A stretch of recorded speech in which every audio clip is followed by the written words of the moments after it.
Eu quero saudar a igreja com a paz do Senhor. É claro que eu não vou poder dar o meu testemunho por completo. Eu vou cortar muitas partes, mas eu vou procurar colocar de uma maneira que os irmãos possam entender. E eu também não quero somente dar esse testemunho e depois você saia daqui dizendo: olha que obra maravilhosa que Deus fez na vida do irmão Ezequiel. Eu quero que Deus faça esta noite também na tua vida. Eu quero que Deus faça maior ainda na sua vida. Eu quero que você saia daqui com a sua vida espiritual completamente transformada. Eu quero que você saia realmente dizendo que realmente Jesus tem poder para libertar. Porque, irmãos, o que Ele fez na minha vida, Ele pode fazer muito mais na sua vida. Vai depender como você vai se colocar diante do Senhor nesta noite. Irmãos, eu tive o privilégio de nascer no lar evangélico e desde muito cedo conhecer a palavra de Deus. Mas como todo jovem que nasce no lar evangélico, quando atinge uma certa idade, certas coisas do mundo parece que começa a vir sobre as nossas vidas e começa também, de uma maneira ou de outra, a aparecer os amigos e que muitas vezes não são crentes. E às vezes nós julgamos que não tem problema nenhum e que não há nada de errado. E às vezes nós esquecemos que pessoas que estão diante de nós sorrindo e conversando e dá a impressão que é tão feliz quanto você, mas a verdade é uma mentira. Por fora é algo muito bonito, mas lá dentro está tudo estragado, todo o sentimento, toda a vida daquela pessoa. E às vezes esquecemos que a luz jamais vai combinar com as trevas. E não adianta você dizer: ah, eu sou um crente e eu vou me dar muito bem com aquela pessoa que não é crente. Sim, até determinada altura você pode se dar até bem, mas a hora que você começar a entrar e a conviver no meio das pessoas assim, o que vai acontecer? Você tem um modo de vida e aquela pessoa tem outro. E você é capaz de, na sua fraqueza, ser levado, cair, e às vezes quando acorda, você está no fundo de um poço, juntamente com aquela pessoa que você achou que era tão feliz quanto você. E assim, irmãos, aconteceu comigo. Quando eu atingi a idade de 14 para 15 anos, eu estava na casa do Senhor e eu tinha certeza que eu era muito feliz. Eu participava de todas as coisas e não tinha motivo para querer qualquer coisa do mundo. Mas a grande verdade, irmãos, é que a concupiscência dos nossos olhos às vezes nos leva para uma derrota e para o buraco. E acontece que chegou um dia, eu conheci um grupo de moças e rapazes que, apesar deles não serem crentes, moravam no mesmo bairro que eu. Um dia eu conheci eles e comecei a andar e achei que não tinha nada de errado. E quando eu saía com eles, como jamais eles atacavam os crentes, jamais eles falavam de religião, eu achava que não tinha importância nenhuma. Mas eu tinha esquecido que o diabo, quando ele vem para derrubar um crente, ele vem com pele de cordeiro. E às vezes, o crente ele está sendo levado e ele está vendo que vai cair, e ele não toma uma atitude antes que seja tarde demais. E muitas vezes a nossa derrota, quando nós sentimos ela já vem vindo longe, já vem vindo lá de trás, porque de uma maneira ou de outra, Satanás vem minando a sua vida espiritual. E geralmente com aquele tipo de conversa, que você acha que não vai ter problema nenhum na sua vida. Mas quando ela entra pelo seu ouvido e sai pelo outro, tudo bem. Mas quando ela entra pelo seu ouvido, ela para na sua mente e cai no seu coração, aí começa a acontecer uma verdadeira tragédia. E eu estava andando com aquele grupo de rapazes e moças que eu pensava ser meus amigos, porque amigo é só Jesus. E estava andando com eles e certo dia, um deles disse para mim: Ezequiel, você tem certeza que você é feliz? Que você está seguindo a verdadeira religião? Ele falou: será que você não está dentro da igreja por causa de uma tradição de família? Ele dizia: olha, eu sou católico porque a minha mãe é. Será que você não é crente porque a tua mãe é crente, o pai dela também foi? E ele disse: como você pode provar para mim que um bolo ele é ruim se você não comer daquele bolo? Será que o teu Deus cobraria tão caro de um dia você entrar no cinema, de você às vezes fumar ou tomar um pouco de bebida? Ele dizia: isto não mata ninguém. É verdade, irmãos, não mata ninguém, mas mata a nossa vida espiritual. E quando a nossa vida espiritual está morta, nós também estamos mortos para Deus. Porque a única maneira do homem ter ligação com Deus não é pela carne, não é pelo seu intelecto, mas é pelo seu espírito. E se o seu espírito estiver morto dentro de você, certamente os desejos da sua carne vai prevalecer e você vai precisar satisfazer o desejo da sua carne, porque a sua vida é vazia. E eu, irmãos, quando estava na presença do Senhor, eu não tinha necessidade de nada, porque Jesus estava na minha vida. E quando Jesus está na vida de um homem e de uma mulher, ele não precisa de cinema, de baile, de bebida, de prostituição, porque tudo isto é apenas uma ilusão que você faz hoje e vai ter que fazer amanhã. Mas quando você tem Jesus, você deita em paz, você acorda em paz, você senta na mesa com a sua família e tem paz para participar de um banquete. Mas quando um lar não tem Jesus, nós olhamos e vemos, irmãos, que até na hora das refeições acontecem tragédias. E quando aquele rapaz começou a conversar comigo, ali Satanás começou a trabalhar. E ele acabou de conversar e ele disse: olha, eu não sou crente e sou tão feliz quanto você. Mas é claro que um dia mais tarde eu iria descobrir que não era nada daquilo, a aparência dele não era o mesmo lá dentro. E eu não me lembrei que ainda que ele fosse tão feliz quanto eu, um lugar ele não poderia entrar o dia que ele partisse. Jamais ele poderia dar a salvação, porque quem não passa pelo sangue de Jesus, no céu não pode entrar. E ali, irmãos, eu dei ouvido, e ele acabou de conversar comigo, e eu pensei assim, ele está falando um monte de besteira, porque eu tenho certeza que eu sou feliz. Mas acontece que eu tinha dado lado, e aquela conversa daquela tarde ficou na minha mente, e à noite eu fui para a igreja. E quando eu me sentei no banco, não tinha muitas pessoas aquela noite na igreja, e quando o pastor abriu a Bíblia e ele foi começar a pregar, ali eu comecei a escutar uma voz horrível, e só mais tarde eu fui entender que era a voz do demônio.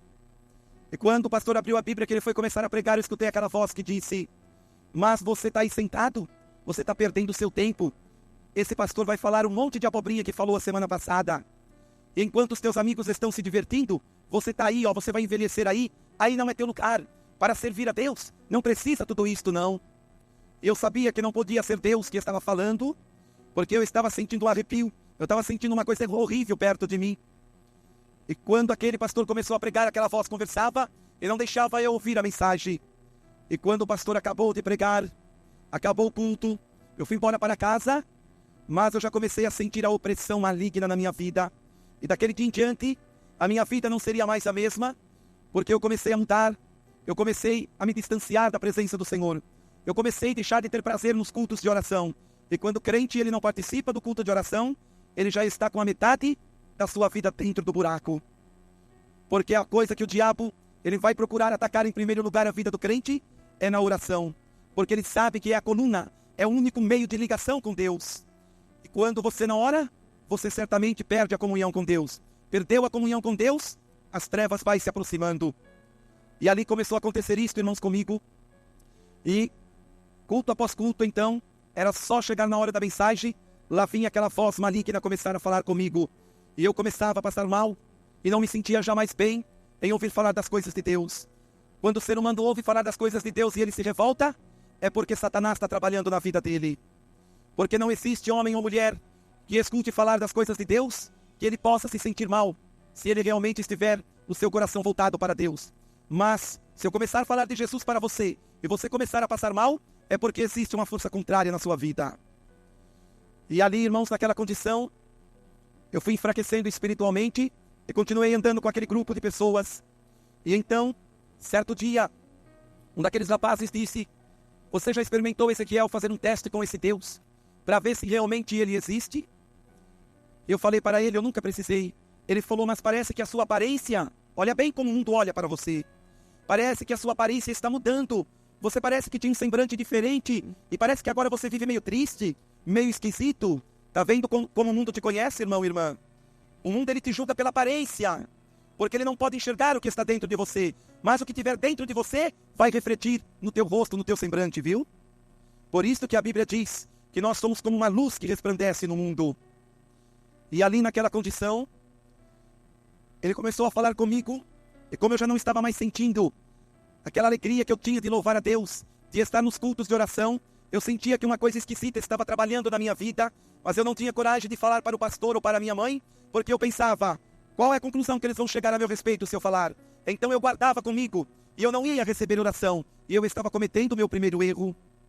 E então, certo dia, já bem usado pelo maligno, eu estava conversando com eles, e eu falei: que será que eu poderia fazer para ter a prova que realmente eu quero continuar a ser um crente.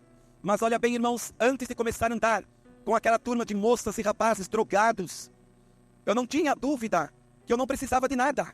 Eu tinha tudo na minha vida. Mas no momento que eu comecei a entrar no meio das trevas, a conviver com as trevas, a dúvida começou a entrar. A minha vida começou a mudar. E por isso, é a mesma coisa que eu digo. Você anda com um crente carnal, você vai ficar carnal. Você anda com quem não presta, você também vai ficar igual. E Jesus deu muito exemplo. E ali eu olhei, e eu perguntei para ele, ele falou, olha, você está disposto, Ezequiel? E ele falou, a maneira de você fazer uma prova se esse Deus existe. E se ele der prova que ele existe, nós também vamos seguir. Mas eu esqueci que o diabo também mandou Jesus transformar as pedras em pães. E se Jesus tivesse obedecido, teria se tornado servo do maligno, não é assim? E ali, ele falou, olha, a única maneira é você quebrar a lei do teu Deus. Ele falou, você deve ir com a gente no sábado, fazer tudo aquilo que um crente não pode fazer. E no domingo você vai para a igreja. Se esse Deus estiver lá, de uma maneira ou de outra, ele vai desmascarar você. E acontece, irmãos, que o diabo já estava cauterizando a minha mente, e eu então aceitei em um sábado, eu fui com eles bagunçar, como diz o mundo, fui fazer tudo que não prestava. Ah, mas quando eu fui colocar as mãos no copo de bebida, eu senti o toque do Espírito Santo dizendo, não faça isto. Então o crente, antes dele cair e de se desviar, o Espírito Santo de Deus está sempre avisando, não faça isto que está errado. Porque depois que você cair, você vai ter que assumir. Não vai adiantar se justificar diante de Deus. Vai ter que assumir a tua derrota e a miséria da tua vida, se você quiser que a misericórdia de Deus alcance você. Mas se você tentar se justificar, você vai se condenar muito mais ainda. Porque você é conhecedor da palavra de Deus. E acontece que eu senti, mas eu estava disposto a ir em frente. E se eu estava disposto, Deus não iria me impedir. E Ele nem vai te impedir também, meu irmão e minha irmã, porque você tem o livre arbítrio de fazer da sua vida o que você quiser. Mas as consequências, um dia, você vai ter que arcar com elas. E naquela condição, eu fui com eles e fiz tudo aquilo que não era certo. E quando foi no outro dia, no domingo, eu fui para a igreja e fui pensando, se Deus hoje falar algo, eu não vou me esconder. Eu vou lá na frente, eu vou assumir e vou dizer o porquê eu fiz tudo isto. Mas acontece que o culto começou, os jovens começaram a cantar, veio o coral e nada acontecia. Aí veio a mensagem e também nada aconteceu. E quando estava na oração final do culto, o maligno disse, eu escutei aquela voz que começou a dizer, tá vendo? Você estava com tanto medo, e olha aí, nenhuma acusação veio contra você. Mas o Espírito Santo, irmãos, ele não te acusa. Quem acusa é Satanás. O Espírito de Deus simplesmente ele te avisa, ele te alerta. E ali o demônio disse, tá vendo? Não precisa de tudo isto. Agora você pode. Ah, vem um dia ou outro na igreja e vai viver a sua vida. Acabou o culto, eu fui embora. Encontrei com aqueles rapazes e disse, realmente não aconteceu nada. Deus não falou nada. E eles falaram, tá vendo? Dali em diante, irmãos, era um dia eu estava na igreja, outro dia no mundo. Como nada acontecia de errado comigo, eu achava que estava tudo muito bem. Eu agradava a minha carne e agradava do outro lado a Deus. Era assim que eu estava pensando. Mas eu estava esquecendo que Deus estava dando tempo para mim me arrepender, para mim reconhecer que eu estava errado. E acontece que o diabo, ele foi dando corda às minhas iniquidades. E o meu pecado foi crescendo. E o diabo, ele gosta que o teu pecado vai aumentando. Enquanto o teu pecado é pouco, você julga que não é nada, ele encobre o teu pecado. Sabe por quê? Porque ele sabe que no ataque, dependendo do pecado que você fez, não vai te derrubar. Então ele vai deixar sem te acusar, sem fazer nada, ele só vai ficar olhando.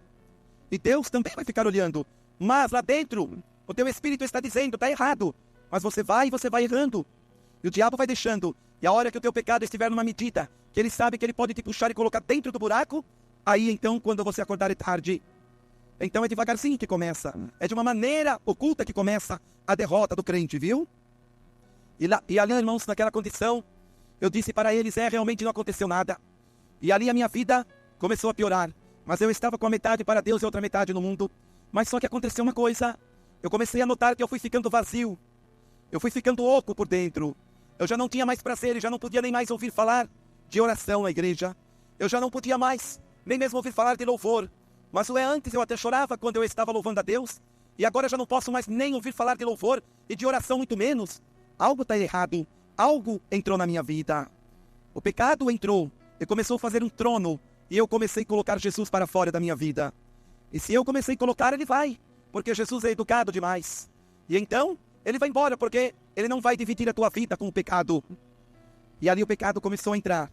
E eu fui ficando vazio da presença de Deus e fui obrigado então a pecar cada vez mais para preencher o vazio. Era bebida, era tudo que não prestava. E um dia andando com eles, eu comecei a olhar e ver que eles estavam se drogando e eles precisavam se drogar a cada 3 dias para poder viver num outro mundo, porque eles não queriam encarar a realidade desta vida. E quando eles se drogavam, irmãos, às vezes se trancava num quarto e ficava vendo tantas fantasias que o diabo e a droga colocava na vida deles. Mas acontece que eles não conseguiam com que eu colocasse as mãos nas drogas. Toda vez que eu ia tentar, Deus não permitia que eu colocasse as mãos nas drogas.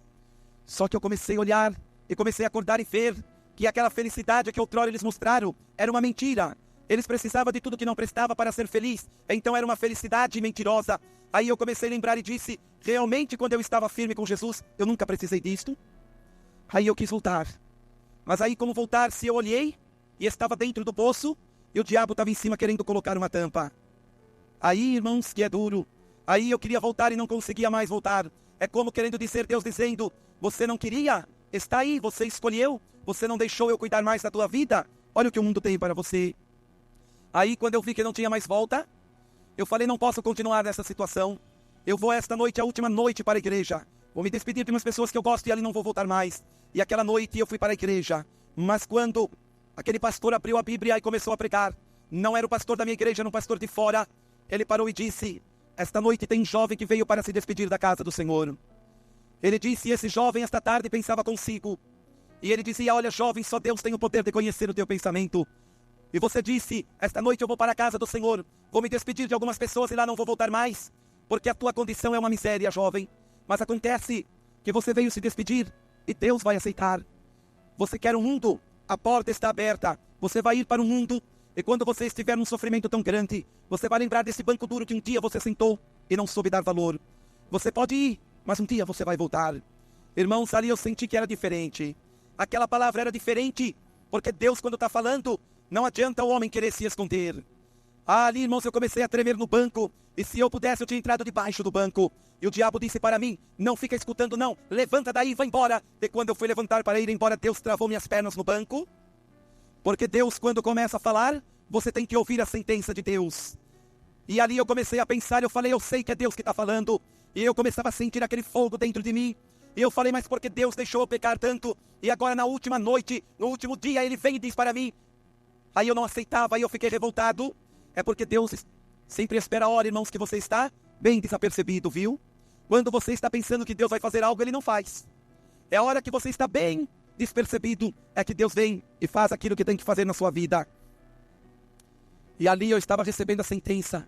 Acabou o culto, eu fui embora. Mas acontece que aquilo estava na minha mente, estava no meu coração. O diabo dizia, não acredita. Mas como não acreditar? Se Deus escreveu aquela profecia dentro do meu coração, quem é que vai tirar, irmãos? Ninguém tira. E ali, eu comecei praticamente a me perder. E minha mãe e meu pai, vendo que não tinha mais jeito, tentando a última alternativa, eles resolveram, para me tirar do meio daquele grupo de pessoas, a mudar para um sítio durante algum tempo, e depois voltariam para São Paulo. E eu iria dizer para os meus pais, eu não vou porque eu não gosto de sítio, não nasci num sítio, não vou parar os meus estudos. Mas o diabo disse para mim, olha, diga para eles que você vai. E quando eles estiverem lá no sítio, você marca um dia. E aí você pega, faz as tuas malas e vem embora. E deixa marcado com um dos teus amigos e vem morar com eles. E assim, irmãos, eu planejei e deixei. E eu disse para meus pais que aceitava. E mudamos para o sítio.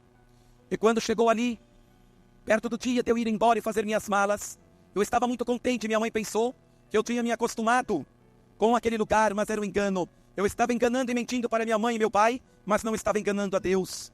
E Deus estava olhando e vendo. Mas quando eu estava perto de eu ir embora, ali num certo dia, havia uma lagoa. E ali estavam, irmãos, umas carpas desovando. E elas estavam nadando muito na flor da água e eu resolvi fisgar uma delas. E dei para minha mãe fazer. Eu estava com aquele peixe na boca, irmãos, na hora do almoço. Quando eu comecei a sentir um mal-estar. E eu achei que não era nada. Aquilo veio e foi embora. Aí passou uns 20 minutos. Eu fui fazer compra com minha mãe. Num sítio ali, a uns 3 quilômetros dali, mais ou menos. E quando, para ir eu fui muito bem, mas na hora que eu estava voltando no meio do caminho, eu comecei a sentir uma moleza. Aí eu comecei a sentir as pernas bambear. Já não conseguia afirmar meus passos. E com dificuldade eu cheguei em casa, eu pensei, eu vou dormir e amanhã eu acordo melhor. Mas eu estava enganado. Ia dormir aquela noite e só iria sair daquela cama depois de quase 4 anos naquela cama. Aquela noite eu dormi No outro dia, quando eu acordei, eu estava pior. Aí eu já estava com uma febre, uma dor insuportável no meu corpo. Me colocaram no carro, me levaram para a cidade. Os médicos começaram a aplicar injeção no meu corpo. E a febre não cedia, e aquela dor não ia embora. E eu fiquei em observação e o médico disse, olha, ele está piorando. E a qualquer momento, por causa da febre que está subindo, vai dar uma convulsão cerebral. E o médico pensava que eu estava com uma intoxicação muito grave. Aí me colocaram numa ambulância. E o médico disse, ele vai ir para São Paulo, porque aqui no interior não temos recurso. E quando, irmãos, chegou a noite, eu estava chegando no hospital em São Paulo. E ali me mandaram para a Santa Casa. E ali na Santa Casa, irmãos, eu fiquei 15 dias naquele lugar. Só que naqueles 15 dias que eu fiquei na Santa Casa, começaram a aparecer manchas pelo meu corpo. Aquelas manchas começaram a se multiplicar. Começaram a levantar bolhas. E naquelas bolhas foi ficando em carne viva. E aquela carne começava a queimar, ela não fechava. E aquela febre insuportável, ela ia e vinha, ia e vinha. E depois de 15 dias, os médicos mandaram chamar minha mãe. E ali havia uma junta médica. E levaram a mim, e levaram a ela. Ali naquela sala, e eles disse para minha mãe, a senhora tem duas escolhas. Ou se despedir do seu filho aqui mesmo, ou acompanhar ele para onde ele vai. E depois, lá no quarto, naquele lugar que ele vai ficar, a senhora não poderá entrar mais. Porque o seu filho está leproso da cabeça aos pés. E a lepra dele é da pior forma que existe, porque existem 5 formas de lepra, irmãos. E a forma dele, aonde ele encosta, está contaminando tudo. E ele vai chegar lá e ele vai para o isolamento total. E ele vai fazer daquele lugar a morada dele. Falou, é numa fazenda praticamente. E ali, irmãos, a minha mãe começou a chorar já ali. E ela resolveu me acompanhar. E eu ali não tive reação quase nenhuma. Eu estava chorando e na verdade nem sabia o porquê estava chorando. E quando, depois de algumas horas, eu estava entrando num lugar, irmãos, praticamente com muros, cercas de arame muito alto. Era praticamente uma fazenda. E lá no meio havia 2 hospitais. Se é que poderia chamar de hospital aquilo. Havia um da lepra, outro do fogo selvagem.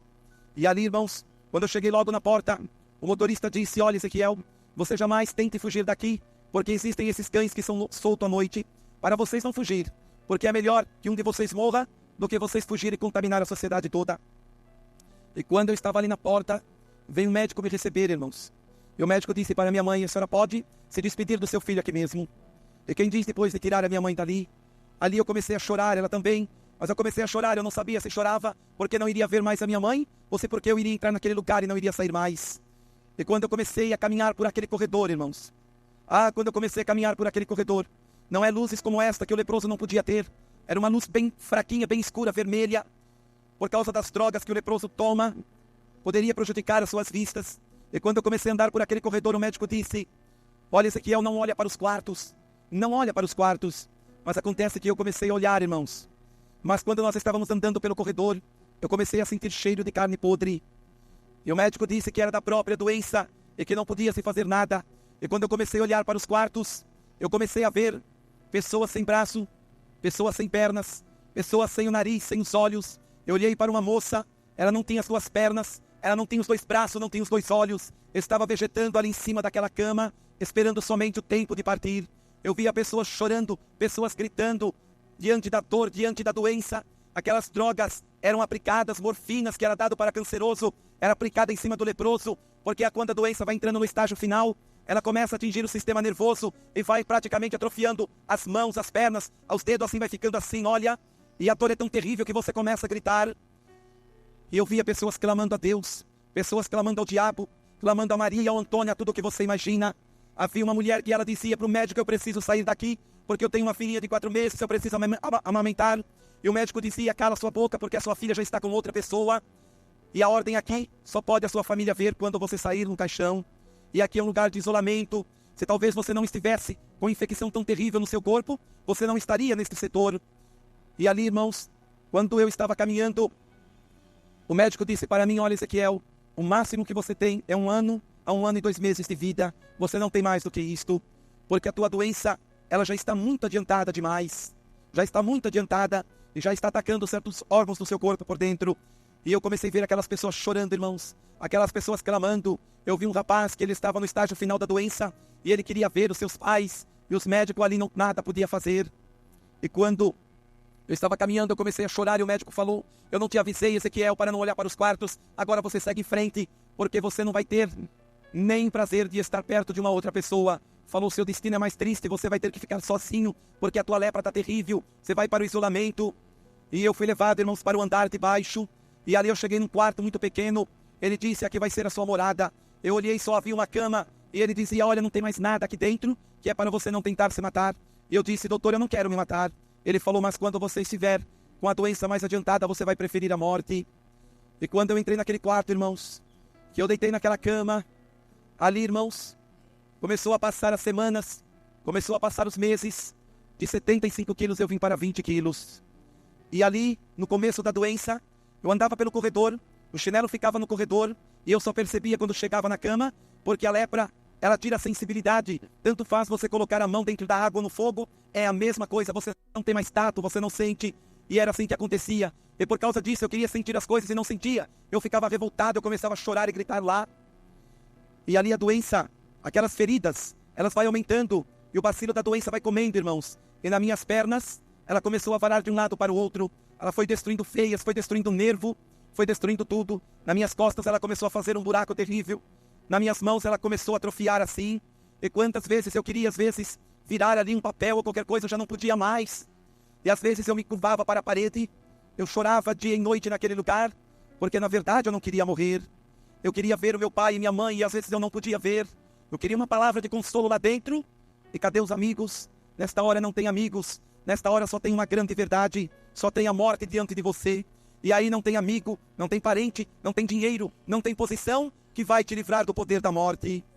E eu digo que o momento mais terrível para o ser humano, não importa a religião dele, é ele estar morrendo diante da morte e ele não ter certeza para onde ele está indo.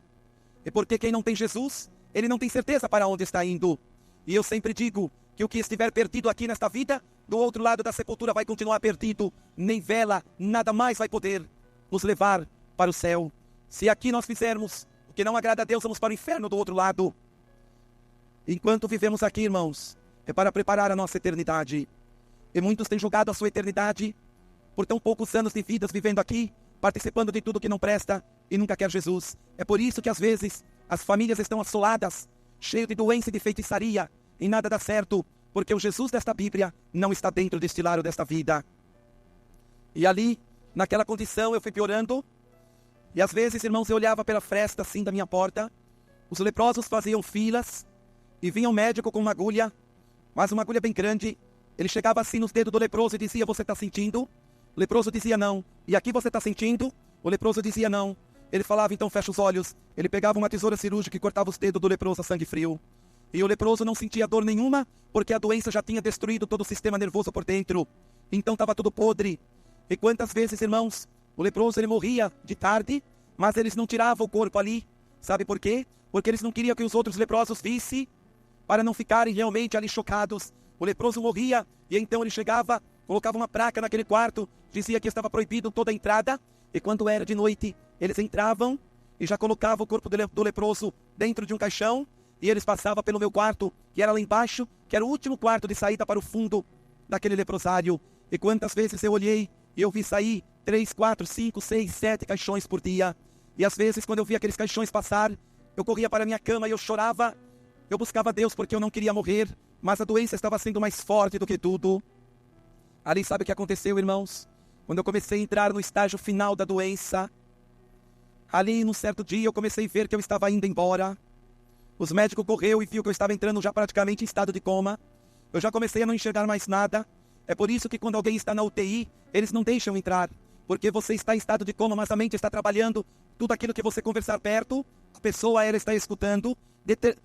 É claro, isto determinando, né, a situação que ela estiver no estado de coma, né? E ali, como eu estava ficando daquele jeito, os médicos veio tudo me socorrer. E naquela hora, eu comecei a escutar uma gargalhada. E quando eu comecei a escutar aquela gargalhada, aquela voz disse, sou eu mesmo que estou aqui. Eu sou Lúcifer, eu vim te buscar. Sabe, eu sou aquele lá que você escutou falar dentro da igreja. E ele dava gargalhadas. E ele disse, eu sei aquelas pessoas para te tirar, sabe por quê? Porque elas são minhas. Falou, e aqueles que são meus eu conheço, e aqueles que são daquele lá de cima, ó, daquele lá de cima, eu também conheço. Porque aqueles que pertencem a Deus, irmãos, ele tem uma marca especial e o diabo conhece. Por isto, eu digo, a mulher ela pode ser a maior prostituta, o homem pode ser o maior bandido. Se ele tiver a marca de Cristo, o diabo pode escravizar ele durante muito tempo, na bebida, nas drogas, em tudo que não presta. Mas o dia que chegar de Jesus mudar a vida dele, libertar ele, os demônios vai ter que deixar a vida dele, vai ter que ir embora. Porque Jesus vai trazer para a sua casa aquela vida. É por isso que às vezes você olha, o diabo tenta matar certas pessoas e ele não consegue. É porque aquelas pessoas já são escolhidas. Mas o diabo procura matar elas antes que elas entram dentro de uma igreja e tenham um encontro com Jesus de verdade. Porque o diabo sabe que o dia que entrar, a doença vai embora. A feitiçaria vai embora. Os demônios, seja de direita e de esquerda, é tudo da mesma panela. Vai ter que ir embora também. E a grande verdade é que quando eu comecei a escutar aquela voz, ele disse, olha para onde você vai. E os médicos em cima de mim, e aquela voz falando, eu comecei a ver o Hades. E lá dentro do Hades eu comecei a ver milhões e milhões de pessoas que estavam sofrendo porque um dia rejeitaram o Evangelho. E ali também eu vi crentes, irmãos, que tinham desobedecido a Deus e perderam a salvação. Eu vi ali pastores, eu vi ali filhos e filhas de pastores. E tem uma coisa, a pessoa que diz que lá embaixo no Hades, o diabo chega e fica atormentando, é mentira. Existe um selo colocado por Deus, existe uma separação para o crente que está desviado e foi condenado e foi para o inferno. Tem um selo ali aonde ele está. E por um ímpio que nunca aceitou a Deus, para aquele que foi feiticeiro, aquele que jamais quis Jesus na sua vida, existe um lugar que reparte, é um selo, irmãos, do qual eu não posso dizer para os irmãos como é este selo, não tenho autoridade. Mas uma coisa é certa, o sofrimento lá já é grande, porque eu vi as pessoas, elas gemiam, irmãos. Elas não gritavam, não, mas elas gemiam no desespero. E elas querendo sair dali não podia. E os demônios andavam para lá e para cá, mas nada eles podem fazer antes que chegue o dia do julgamento do Senhor Jesus. E ali, sabe o que acontecia? Era como se fosse um fogo escuro, mas você não enxerga, você percebe pela quentura. Aquele fogo subia e queimava, e as pessoas entravam em desespero. E o mais incrível, que você via um ímpio querendo matar o outro ímpio lá dentro. Você via uma pessoa querer destruir a outra lá dentro. Acredita isto? Um sofrimento tão terrível, mesmo lá, ainda continua se odiando. E ali, quando eu comecei a olhar, o que é que eu comecei a ver? Vários daqueles rapazes e daquelas moças que eu andava, estavam lá dentro. E o diabo disse, você está espantado? É? Ela. Eu fiz se jogar de cima do viaduto. Aquele ali, a polícia matou. Aquele outro ali, aconteceu isto e isto. E lá estava, num sofrimento terrível, irmãos. Quando eu saí do leprosário, eu fui na casa deles para ver, e eles tinham morrido daquele jeito mesmo. Mas acontece que no último minuto da minha vida, ali já depois, já estou cortando testemunho, irmãos, bem cortado, viu? Ali depois, praticamente já, quase ali 2 anos naquela condição, naquele último minuto, eu comecei também a ver uma igreja. E quando eu comecei a ver aquela igreja, de um lado eu vendo o Hades e do outro lado a igreja, eu comecei a ver milhares e milhares de homens que estavam cantando e dizendo, Santo, Santo, Santo é o Senhor dos Exércitos. E ali, irmãos, depois de muito tempo, Deus me revelou que aquela igreja que eu estava vendo era uma parte do coral celestial que louvava Ele. E que Ele me mostrou na visão para que eu me lembrasse dele e fizesse um concerto. E realmente, irmãos, quando eu também vi aquela igreja, ali depois de 2 anos, eu comecei, ali naquela condição, quando eu pensei que estava tudo perdido, eu comecei a escutar uma voz naquele momento. Quando eu comecei a escutar aquela voz, porque eu fiz um concerto e eu disse lá dentro de mim, eu disse, Jesus, eu sei porque eu estou indo para este lugar. Eu sei porque um dia eu estava na tua casa, agora eu me lembro, eu falei, Senhor, mas eu lembro também que tu prometeu que um dia eu voltaria naquele banco duro. E naquela hora, irmãos, eu comecei a escutar a voz do Senhor, e a voz de Deus é algo tremendo, irmãos. Parecia que as paredes daquele hospital iam cair. Aquela voz começou a dizer assim, eu sou Deus de Abraão, de Isaac e de Jacó. E também eu te digo que eu sou Deus que prometo, eu cumpro a minha palavra. E o Senhor disse para mim, mas por amor a tua mãe, que é a minha serva, e que tem derramado lágrimas por ti pelas madrugadas, eu te trarei de volta. Irmãos, quando eu comecei a escutar a voz do Senhor, o Senhor disse para mim, mas tem uma coisa, quando eu te trouxer de volta, nada conta para médicos, nada, porque eles não acreditarão, porque realmente eles são carnais e materialistas. Mas o Senhor disse, a tua tia, que é mãe de santo, irmãos, eu tenho uma parte da minha família que são macumbeiros terríveis. Não são esses macumbeiros que vivem acendendo vela e coisinha nas esquinas, não. Eles fizeram um pacto com o diabo, eles viviam na miséria. E o diabo em pouco tempo deixou eles riquíssimos. Só que tem o dia determinado para a perdição da alma deles. Só que com todo o dinheiro que o diabo dá para eles, eles não têm paz para nada na vida deles. E eles, o que constava para eles é dinheiro. Quantas vezes, irmãos, eles foram para cachoeiras fazer trabalho e deixou pessoas loucas e foram parar no manicômio. Quantas vezes alguém entrava no caminho deles, eles faziam um trabalho de feitiçaria, de magia negra. Não se acendia vela, não. Somente com o nome da pessoa, eles moldavam um boneco. E lá dentro do boneco era colocado o nome da pessoa, costurado. E ali eles iam, à meia-noite em ponto, encontrar-se com Lúcifer. Não era com Exu Caveira, não era com Tranca-Rua, não era com Caboclo, não. Era direto com Lúcifer, porque eles tinham um pacto de sangue com ele. E quando eles pediam, irmãos, que eles começavam a enfincar aquelas agulhas, estivesse do outro lado do mundo, aquela pessoa, ela começava a desmoronar com dores horríveis, ia parar numa cama, ia para o seu hospital, o médico não descobria jamais e morria podre em cima da cama. Mas o que valia para eles era o dinheiro. Mas tem uma coisa, o preço era muito alto, e por isso o Senhor disse para mim, a tua tia vai entrar neste quarto, e ela vai vir te trazer uma proposta do demônio, e se você aceitar, você perde a tua salvação. Lembra que agora, ele não pode te levar, mas ele vai tentar de novo. E o Senhor disse, mas ele não vai ultrapassar além do que eu permito, porque o meu anjo estará contigo. Acabei de ouvir a voz do Senhor, irmãos, e comecei a voltar. E comecei a me recobrar. Com certeza os médicos pensaram que foram eles que me trouxeram de volta. Ali, eu não sei quantos dias passou, porque eu já não sabia quando era segunda ou domingo, se era dia, se era noite, porque eu vivia ali dentro, trancado, e eu estava só com 20 quilos em cima da cama, eu não andava mais, eu já quase não conversava mais. Ali, de repente, eu comecei a escutar o barulho de salto. Eu vi quando a porta abriu, encostou perto da minha cama, e aquela voz era minha tia que estava ali. Ela disse e falou, Ezequiel, quem disse que ninguém entra aqui? Com o meu chefe, eu entro aqui. E acontece que eu não tenho medo dessa doença, porque eu estou protegido pelos meus guias. E ela disse, olha a zombação dela. Acontece que você está numa situação tão terrível, Ezequiel, mas ainda há uma esperança para você. Se o teu Deus e o Deus da tua mãe te abandonou, o meu não vai te abandonar. Só que você vai ter que fazer um pacto depois e vai ter que servir a ele, mas ele vai te dar poder, vai te dar riqueza. E ela disse, e tem mais uma coisa, domingo eu vi a tua mãe indo para a igreja, mas sabe, eu vi ela com a Bíblia debaixo do braço, ela estava zombando. E eu notei uma coisa, eu vi os joelhos da tua mãe, Ezequiel, estava cheio de ferida. Eu acho que é de passar as noites orando a um Deus que é surdo, não é assim mesmo? Eu estava morrendo, irmãos, e ela estava ali rindo e zombando.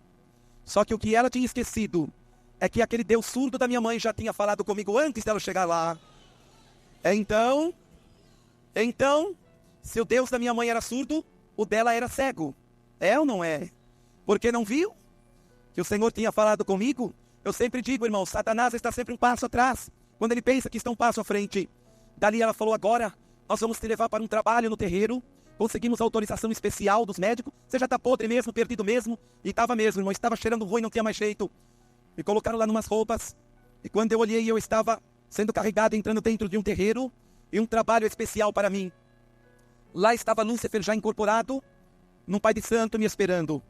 Aí ele olhou para mim e ele disse, finalmente você veio, né? Aí, olha a hipocrisia do diabo, irmãos. Ele disse para os meus parentes, ele veio porque quis, né? Não foi forçado não, né? Mas alguém que estava podre em cima da cama e não pode falar? Ele falou, eu vou te curar, você vai me servir, e você vai queimar aquela Bíblia, você vai renunciar àquele Deus da tua mãe. Falou assim, e vai me servir. Ah, irmãos, é claro, dentro da macumba, eles falam até em Jesus, viu? Só que é o diabo puro, usando o nome de Jesus para enganar, porque ele odeia o nome de Jesus.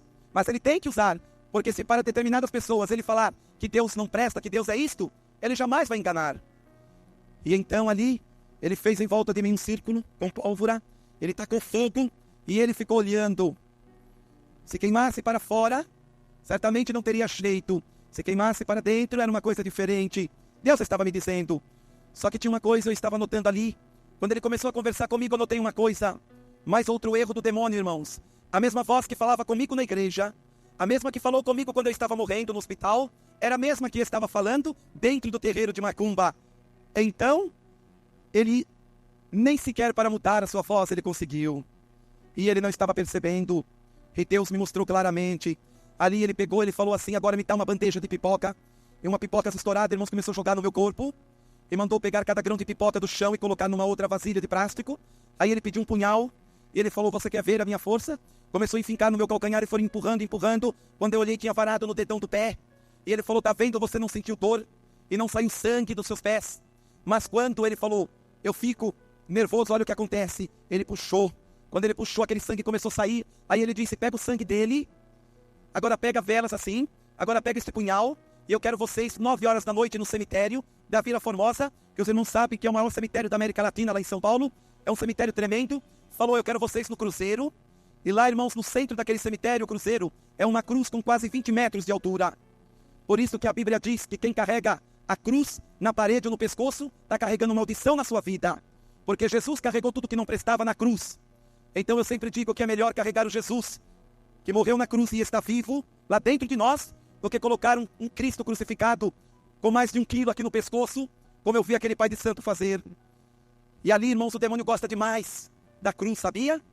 Mas o poder da cruz ele odeia. Mas só quem tem o poder da cruz é Jesus. E esse Jesus, ele está aqui esta noite. Por isso, eu ficava olhando, ele disse, olha, se os portões estiverem fechados, eu vou abrir. Por isso, irmãos, portão de cemitério, pode estar com um cadeado que for. Quando eles vão entrar, eles pedem licença para o Exu Caveira que comanda o cemitério. E quando eles pedem licença, se tiver fechado, você só escuta aquele barulho nos cadeados. É plaque daqui, plaque de lá, e o cadeado cai e o portão abre. E ali, irmãos, foram direto para o cruzeiro, uma cruz de 20 metros de altura. Começaram a fazer o trabalho. E ali acenderam algumas velas em volta daquela bandeja de pipoca, enfincaram o punhal no meio. E Lúcifer disse para eles que iria descer naquele lugar. E era para todos saírem de costas e ninguém olhar, porque senão pagaria com a vida. Mas eu disse lá dentro de mim, eu falei, Jesus, a minha vida está nas tuas mãos. E se foi tu que falou comigo no hospital mesmo, eu vou olhar para trás, aconteça o que acontecer. Porque eu não pedi para estar aqui, eu não pertenço a este lugar. Mas eu não podia falar, irmãos, só falando dentro de mim. E olha como Deus é poderoso para saber o que você pensa. Ah, irmãos, eu quero ver se o diabo, eu quero ver se Exu Caveira, tranca-rua, tem o poder de saber o que pensa. Não, ele tem o poder de imitar o teu pai que morreu, tua mãe que morreu, teu avô, tudo. Mas o que você pensa, ele não tem o poder. Ele imita direitinho o que não presta. E ali dentro, daquele lugar, começaram a sair todo mundo de costas. Eu estava sendo carregado. Quando afastou uns 20, 30 metros, eu peguei e virei a cabeça para trás. Quando eu virei, o fogo daquelas 6 velas estava da altura daquele cruzeiro de 20 metros. E é impossível um fogo de 6 velas fazer um fogaréu de 20 metros de altura. E no meio daquele fogo, então eu vi Lúcifer descer. Irmãos, ele começou a descer com as asas abertas. Então vocês olham como os demônios que trabalham no terreiro de Macumba. Não é espíritos em sofrimento e nada disso. É aqueles anjos caídos, mas disfarçados para enganar e destruir a vida das pessoas. Porque a Bíblia diz que o homem está destinado a nascer uma só vez, morrer uma só vez, e depois disso vem o juízo eterno. Por isso quem morreu não volta mais, não, a Bíblia diz. Mas quem está lá escondido são aqueles anjos caídos. E eles usam os nomes diferentes, irmãos. Tranca-rua, Exu Caveira, é tudo apelido deles. Mas o nome verdadeiro eles não mostram. Como eles não têm mais esperança de perdão, eles querem destruir o homem, por quê? Porque o homem tem ainda a possibilidade e a bênção de Deus de herdar aquele lugar que pertencia a Satanás. E ele não quer que o homem suba. Então, quando eu olhei, na Macumba ele desce de um jeito. E ele desce muitas vezes com vários nomes. Mas ali ele desceu como ele é. Por isso que a Bíblia diz que o diabo, quando ele quer, ele se transforma até num anjo de luz. A beleza que tinha, irmãos, aquele demônio, eu não vi até hoje sobre a terra alguém que eu pudesse dizer para comparar. De maneira nenhuma. Tinha mais de 2 metros de altura. A beleza era tremenda. Só que como Deus tirou toda a glória dele, ele não consegue ficar naquela beleza por mais do que alguns minutos. Ele fica por alguns minutos e de repente começa a escurecer. Ele vai virando aquele monstro, aquela coisa horrível, porque ele está sentenciado a viver em trevas. E ali, quando ele desceu, que ele olhou e ele viu que eu estava olhando, ele começou a chutar tudo quanto é vela, bandeja de pipoca, e o pai de santo que estava andando na minha frente começou a ficar leproso na mesma hora. Porque o trabalho tinha sido quebrado. E ali um outro pai de santo disse, nós queríamos fazer o bem para você. Eu pensei lá dentro, se vocês quisessem o bem, vocês estariam com a Bíblia na mão buscando a Deus, e não nas esquinas servindo ao demônio. E eu falei, vocês preferem servir ao demônio? Porque vocês não têm que dar conta do pecado de vocês. Porque vocês conseguem tudo mais fácil, mas um dia vocês vão para o inferno. E a Bíblia diz isto. Eu falei, será que vocês não enxergam que Deus não vai habitar onde existe vela, sangue de animal, terra de cemitério? Isto é coisa de Macumba, é coisa de trevas, é coisa do inferno. E ali, irmãos, ele falou, agora temos que correr para o terreiro de volta. Por quê? O nosso amigo está morrendo. Ou é você ou ele, vamos ver o que vai acontecer lá. Eu falei, Jesus, se tu está comigo, não deixa mais colocar a mão em mim. Irmãos, quando nós estávamos entrando de volta naquele terreiro, o pai de santo que estava lá incorporado com Lúcifer, ele começou, irmãos, a andar para trás. Ele começou a andar para trás. E aí, naquela hora, ele disse, leva esse rapaz daqui, porque eu odeio ele agora. Mas engraçado. Agora ele passou a me odiar, que coisa engraçada. A Bíblia diz que Deus ele é misericordioso e amoroso. E os meus parentes falou por quê? Falou assim, eu sei o que aconteceu já lá no cemitério. Irmãos, fica sabendo que Lúcifer, ele manda milhares de pessoas, de demônios. E às vezes tem uma pessoa endemoniada, você pergunta o nome, ele diz, eu sou Lúcifer. E não é. É um demônio que vem no nome dele. Satanás mesmo, ele não vem. Ele gosta de se sentir como rei. E ele não vem assim incorporar porque ele sabe que você vai orar e vai ser derrotado. E é fácil saber quando é Lúcifer, quando não é os Exu, quando não é esses demônios. Ele vem, ele incorpora numa pessoa, irmãos. E ele só vem num caso, quando ele está perdendo às vezes um pai de santo para o evangelho. Aí ele vem em desespero. Mas não pensa que ele vem arrebentando cadeira. Ele não bebe, ele não fuma. Todo demônio que fuma e bebe, e você pergunta qual é o teu nome, ele diz que é Lúcifer, é mentira. É um demônio da mentira. Porque Lúcifer, ele senta no banco, ele cruza as pernas, ele conversa com você, com uma educação tremenda. Se não é o lugar dele ali, ele sabe que não é. Ele fala, eu não vou mexer em nada, eu vim buscar o que é meu. E depois ele vai embora, ele tem uma educação, irmão, está pensando. Ele se porta, ele quer se fazer como Jesus. Só que tem duas coisas. Se Satanás é rei, é um rei derrotado. E Jesus não é rei dos reis e é vitorioso. É a grande diferença. E tem mais uma coisa. Um rei não obedece outro rei, não é assim? Mas quando Jesus quer, Lúcifer se dobra diante dele, não é assim? Então é a grande prova que o poder dessa palavra faz Satanás se curvar diante de Deus. E ali, irmãos, os meus parentes falou, eu já estou finalizando o testemunho. Meus parentes falou, você não pode, você tem que curar ele. Porque como é que eu vou esfregar a Bíblia daquela mãe dele, aquela boca dentro dela? E ele disse, eu não posso mais fazer nada. E meus parentes insistiram, e por que você não pode? E ele disse, porque há 3 horas atrás, quando ele entrou aqui, ele estava sozinho. Mas agora, a segunda vez, existe um homem de branco ao lado dele. Falou assim, e existe um muro de fogo que está queimando em volta dele. Ah, existe. Mas que coisa, irmãos. Jesus, quando ele quer, ele entra dentro do terreiro, ele entra no inferno, e ele vai resgatar aquele que pertence a ele. É aí que está. E eu quero ver qual é o demônio que vai impedir. Mas ali, eu vi ele dizendo aquilo. E o anjo estava do meu lado me guardando. Meus parentes me pegaram e me levaram para o leprosário. E disseram, só que agora você vai ter o inferno contra você. Você agora não pode viver, porque você viu nosso chefe como ele é. E acontece que nós vamos fazer um trabalho terrível. E fizeram, irmãos, depois de alguns dias, eu estava deitado naquele leito sofrendo ainda. Eu comecei a sentir cheiro de vela, de sangue, e comecei a ter uma visão. Eu vi o cemitério que eu tinha ido, irmãos. E daquela forma ali que eu estava, naquela condição que eu estava ali, eu vi os meus parentes. Cantando e dançando em volta de uma sepultura. Os meus parentes estavam cantando e dançando em volta de uma sepultura. E a sepultura estava vazio. Estava vazio aquela sepultura. E sabe o que aconteceu? Eu comecei ali a ver aquilo. E naquela hora eu comecei a chorar. E quando eu comecei a chorar, pela segunda vez eu ouvi a voz do Senhor. E o Senhor dizia assim, isto eu estou te mostrando. Aqueles pais de santo estão no cemitério. E está vindo contra ti agora uma obra de magia negra. Mas o meu anjo já está no caminho destruindo. E naquela sepultura, você não vai descer.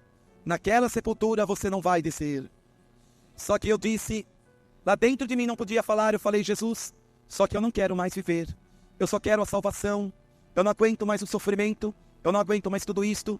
Eu só quero a salvação e me recolhe. Mas o Senhor voltou e disse para mim, por que me pedes isto? Se esta semana eu vou te tirar daqui. Naquela semana, irmãos, o Senhor enviou um presbítero, a esposa dele, e enviou ali, naquele lugar. Quando Deus quer, os servos dele também entram em qualquer lugar.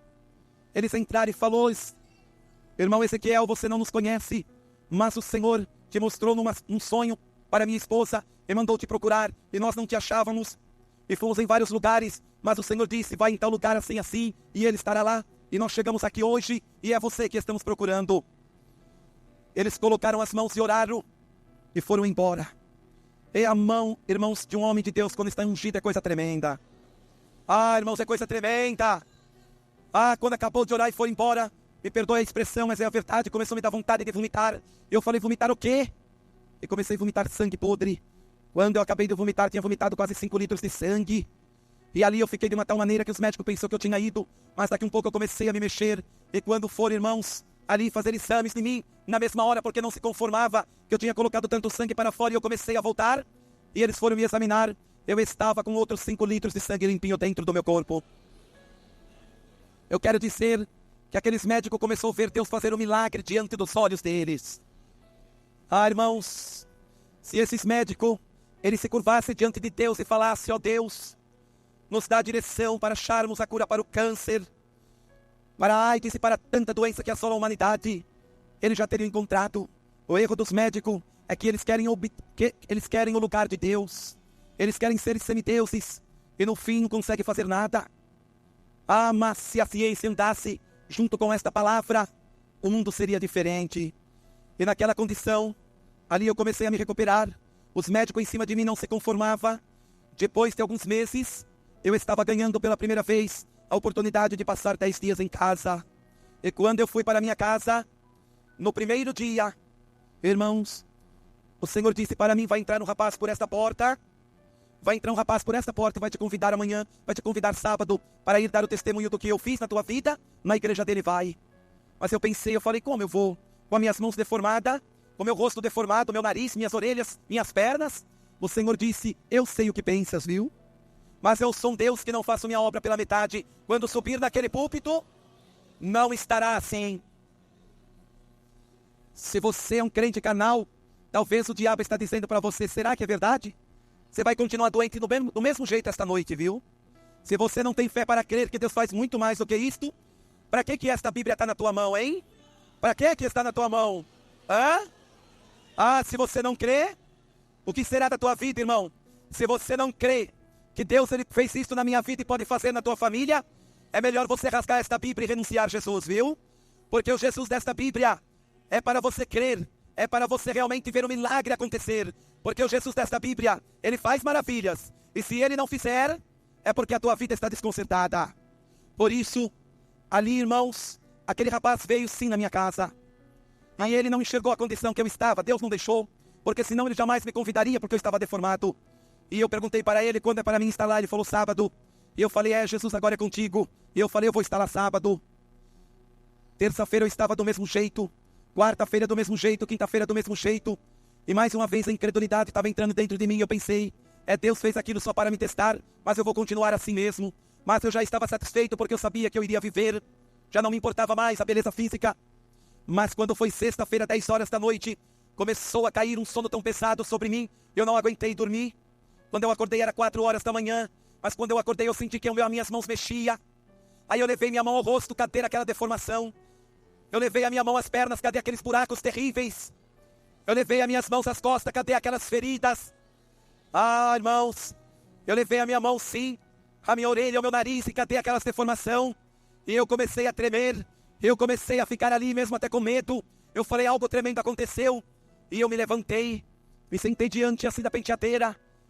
E eu acendi a luz. Quando eu acendi, eu olhei atrás de mim e estava um anjo. O anjo estava atrás de mim, irmãos. E aquele anjo disse: não vira para trás. Eu vi aquele anjo só da metade para baixo, para cima não. E aquele anjo disse: eu sou de uma hierarquia elevada, quer dizer, deveria ser um querubim, um serafim, algo assim. E ele disse: eu fui enviado como príncipe do exército do Senhor.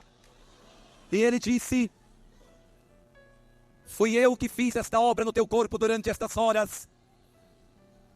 E durante 1 ano, você não poderá tomar sol, porque a tua pele estará como de uma criança recém-nascida. E todos os teus órgãos que estavam destruídos, pela ordem do Altíssimo, eu restaurei. Irmãos, quando eu olhei no espelho, Deus tinha trocado a minha pele desde a cabeça à planta dos meus pés. Irmãos, quando eu me apresentei diante dos médicos, a medicina, em vez de se curvar e dizer realmente o Deus desses crentes é o maior, sabe qual foi a desculpa que eles falaram? Foi uma reação do seu organismo espontâneo que fez isto. Será que algum organismo tem poder para trocar a pele de um ser humano, irmãos? Mas o Senhor disse: eu poderia tirar toda a marca do teu corpo, mas eu não vou tirar. Eu vou deixar muitas, para que você se lembre todos os dias da sua vida o que eu fiz em ti. E quando eu olhei no espelho, irmãos, até hoje a minha pele é muito fina, mas muito fina. Quando eu vou no médico, qualquer coisa, que eles olham, eles não acreditam de tão fina que é. E o Senhor falou: eu fiz a minha obra, E aquela noite, quando eu subi no púlpito, aquele rapaz que tinha ido lá na segunda-feira, ele não acreditou que era eu, porque na segunda-feira ele viu um Ezequiel deformado, mas no sábado ele viu um Ezequiel liberto por completo. Ah, ele viu. Sabe? E quando eu voltei aquela noite para encerrar, e vou fazer uma oração para Jesus libertar sua enfermidade, o Senhor falou, não vai dormir. Se dobra diante da tua cama, porque agora tu vais ouvir a minha voz. O Senhor falou, tá vendo esta bola de fogo em cima de você? Eu estou dentro dela. Ah, você vai ouvir a minha voz como tem ouvido. E você de joelhos dobrados, você vai responder com teus lábios. Mas se a resposta não sair de dentro do teu coração, você voltará para aquele lugar novamente. Aí é hora, irmão, se você começar a descer. Aí é hora de você começar a virar borracha, sabe? Você não tem mais osso, não tem nada. Você não quer saber se você está se dobrando no barro, se a tua boca está entrando no meio do barro, porque é Deus que está falando. É o dono da vida. E o Senhor disse para mim, olha diante de ti. Eu olhei e eu vi uma palavra aberta, era a Bíblia, estava aberta. Aí o Senhor falou, tá vendo esta palavra? Eu disse que passa os céus e a terra, mas esta palavra diante de ti não passa. O Senhor falou, eu sou o mesmo Deus, que eu abri os olhos do cego e levantei paralíticos e continuo mesmo. O Senhor falou, meu povo sim está mudando, mas eu sou um Deus que em mim não há sombra de variação. Eu não sou um Deus que volto para trás. E o que eu disse está dito. Eu sou um Deus que não me arrependo daquilo que dou para o meu povo. Mas o meu povo me pede tanto e não me dá nada em troca. Só dá murmuração, só dá reclamação, e muitas vezes querem, mas não querem renunciar ao pecado. E o Senhor falou agora, me responda, você não queria o mundo? O que foi que o mundo te deu? Você brincou com o meu nome? O que é que aconteceu ao brincar com o meu nome? O Senhor falou, esta palavra que está diante de ti, foi colocado na balança e em falta você foi achado. E o Senhor falou, você não viu dezenas de leprosos morrer ali? Sabe por que morreram?